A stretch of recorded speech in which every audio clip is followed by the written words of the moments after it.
Pumalo na sa 2,901 ang aktibong kaso ng COVID-19 sa buong Central Luzon base sa datos ng Department of Health nitong ika-29 ng Enero. Nasa 10% ito ng total confirmed cases na 27,590. Pinakamataas ang kumpirmadong kaso ng coronavirus sa lalawigan ng Bulacan na nakapagtala ng 11,120.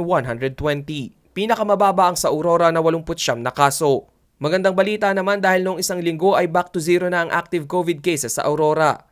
Nitong January 29, 2021, pinakamarami ang reported na kaso sa Pampanga na umabot sa 129 cases sa loob lamang ng isang araw. Sinundan nito ng Zambales na may 21 reported cases in a day dahil naman sa nangyaring outbreak sa isang naval training station sa San Narciso. Samantala, bago matapos ang taong 2020 ay tinuring naman na high-risk area ang bayan ng Kapas sa Tarlac na mataas ang attack rate. Ang attack rate ay ang bilang ng mga nahawaan matapos magkaroon ng exposure sa COVID-19 patient o sa lugar na may coronavirus. Ang Kapas ay may 7.6% attack rate.